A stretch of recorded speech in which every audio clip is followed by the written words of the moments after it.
Siema Wam wszystkim, witamy Was w kolejnym odcinku. Na chwilę odchodzimy od technik i taktyk interwencji, a zajmiemy się troszeczkę inną dziedziną, mianowicie bronią palną. I zaczniemy od podstaw. Będzie to odcinek kierowany dla tych, którzy zaczynają dopiero swoją przygodę ze strzelaniem lub mają w planie swoje pierwsze strzelanie. I taką podstawą, pierwszym elementem, bez którego nie ruszycie z miejsca, jest chwyt pistoletu. Pokażemy Wam dzisiaj, jak zapanować nad odrzutem i podrzutem broni palnej, tak aby strzelać szybko i celnie.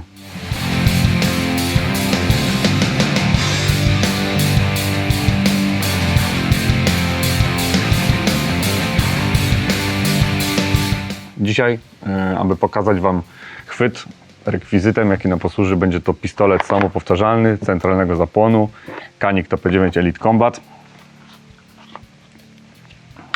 O. Tak wygląda.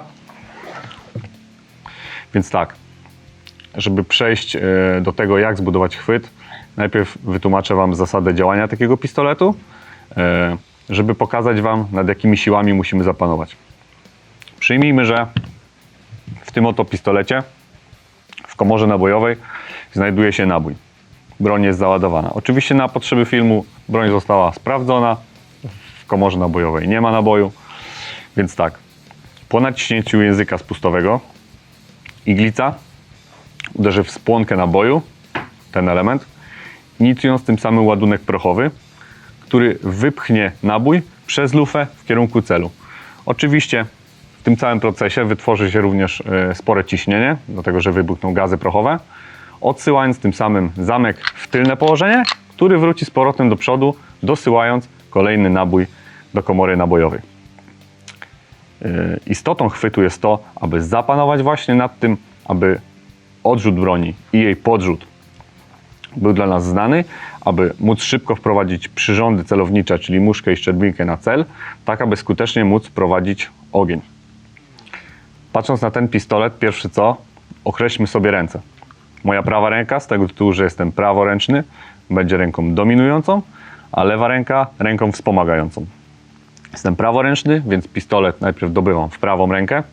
Układam go tak, aby moja wewnętrzna część dłoni między kciukiem a palcem wskazującym doszła jak najwyżej do ostrogi. Ostroga to jest ten element na pistolecie, który widzicie tutaj. I nie może być tutaj żadnego miejsca. Także dochodzimy jak najwyżej, wkręcamy broń jak najwyżej, aby tutaj nie zostało żadne, nawet najmniejsze miejsce. I jak ułożyć teraz ten pistolet w dalszym ciągu?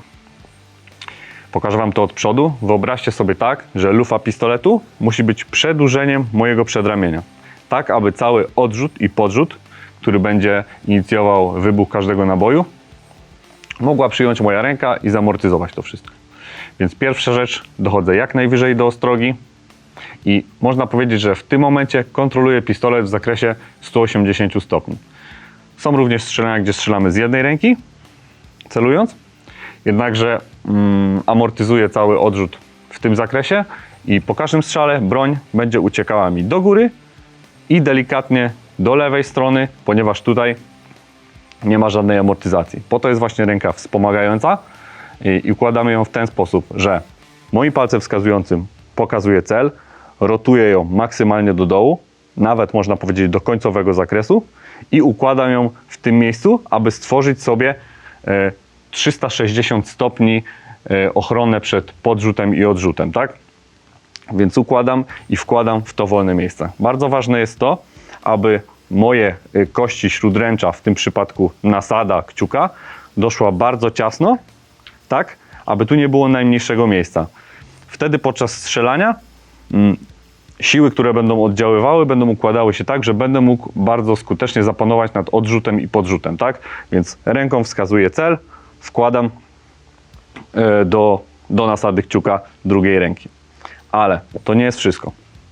Ogólnie bardzo często zdarza się tak, że wkładając rękę wspomagającą, dopychają ją i nie zaczynają budować chwytu początkujący głównie strzelcy od palców ręki dominującej.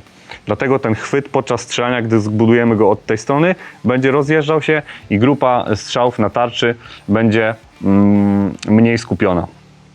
Także budując chwyt ręki wspomagającej, bardzo dobrze jest zrobić to w ten sposób, żeby moje palce znalazły się u nasady palców wskazujących drugiej ręki. Jeśli zacznę budowanie chwytu od tej strony i zapnę go w ten sposób, metodą clamshell, czyli 2 kciuków, które będą wskazywały w tym momencie cel, gdy wypchnę ten pistolet w stronę celu, moje ręce zadziałają jak takie imadło, dzięki czemu mój chwyt zamiast się poluźnić, będzie bardzo ciasny. Dlatego zapanowanie nad odrzutem i podrzutem będzie w tym przypadku skuteczne. Pamiętajcie również, że siła, która działa podczas strzelania i jej jakby środek ciężkości jest na górze pistoletu, dlatego że podczas strzelania pracuje zamek, tak? Więc im niżej zejdziemy swoim chwytem poniżej tej linii, tym pistolet będzie dostawał większego podrzutu.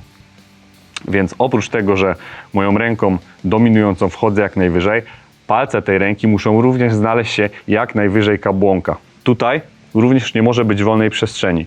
Teraz u wielu strzelców obserwujemy to, że nawet nacinają kabłąk, tak aby podejść jak najwyżej i również drugą ręką, aby wejść jak najwyżej środka ciężkości broni, układają palec wskazujący na kabłonku, aby móc, tak jak mówię, jak najbardziej zapanować nad odrzutem i podrzutem. Ja ogólnie początkującym strzelcom radziłbym, aby układać palce naturalnie, czyli maksymalnie wysoko na kabłonku i tak wcześniej wspomniałem, zaplatać chwyt od strony palców i to też jest bardzo dobra technika, która zobaczycie na tarczy, że wasze strzelanie będzie naprawdę mocno skupione i skuteczne. Przejdźmy jeszcze do rozkładu sił na pistolecie. Ręka dominująca, czyli ta ręka, która będzie strzelała, będzie to tak naprawdę około 30% siły chwytu pistoletowego, to znaczy ta ręka będzie głównie podpierała broń, dlatego że przedramię będzie przejmowało odrzut i jej głównym zadaniem tak naprawdę oprócz podtrzymywania jest ściąganie języka spustowego. Stabilizacja broni i główne jakby trzymanie jej to jest druga ręka i to jest 70% siły, czyli tak naprawdę ręka wspomagająca prowadzi ten pistolet, druga ręka służy głównie do ściągania języka spustowego. Też czymś, na co chciałbym zwrócić wam uwagę, jest to, że ja na przykład gdy zapnę chwyt poprawnie, będzie to widać od góry, mój palec wskazujący i kciuk są mniej więcej na tej samej wysokości. Oczywiście nie będzie to u każdego z tego względu, że mamy różne rozmiary dłoni, różnimy się anatomią, jednakże u większości osób mniej więcej powinno to tak wyglądać.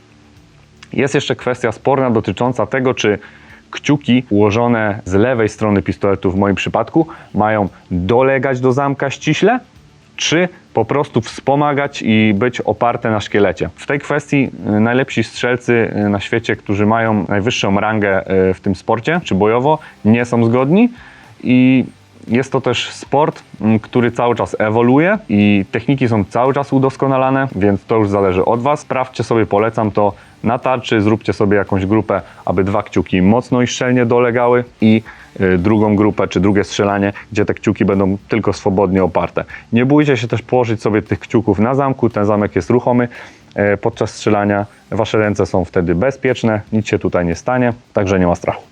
Pamiętajcie, że to wszystko, o czym powiedziałem wam do tej pory, jest taką podstawą do tego, aby móc dobrze strzelać i kontrolować przede wszystkim swoją broń, bo jeśli sam chwyt ma wiele niedoskonałości i nie jest zbudowany odpowiednio, wszystkie dalsze elementy, które służą do dobrego strzelania, czyli dobycie tej broni, prezentacja jej, zgranie przyrządów celowniczych, praca na spuście, jeśli ten chwyt nie jest dobrze zbudowany, te wszystkie dalsze elementy też nie będą działały poprawnie, tak? Więc aby przejść do dalszych elementów, musimy zadbać o podstawę. Pamiętajcie o tym, że chwyt jest podstawą do tego, aby dobrze prowadzić strzelanie i dzisiaj pokazaliśmy wam ten pierwszy element. Na to, czy wasza grupa na tarczy i strzelanie będzie dobre, wpływają również inne elementy, takie jak dobycie broni, prezentacja i zgranie przyrządów celowniczych, czy praca na języku spustowym. Jeśli nie zadbacie o ten pierwszy element, czyli chwyt, te późniejsze również nie będą wyglądały dobrze, a wasze strzelanie będzie słabe. Także dziękuję wam za obejrzenie pierwszego odcinka o broni palnej. Mamy nadzieję, że docenicie, że zmieniamy troszeczkę tematykę, aby była ona dla was coraz bardziej ciekawa. Zostawcie łapkę w górę, subskrybujcie kanał i koniecznie dzwoneczek. Wbijacie również na nasze socjale. Trzymajcie się. Hej!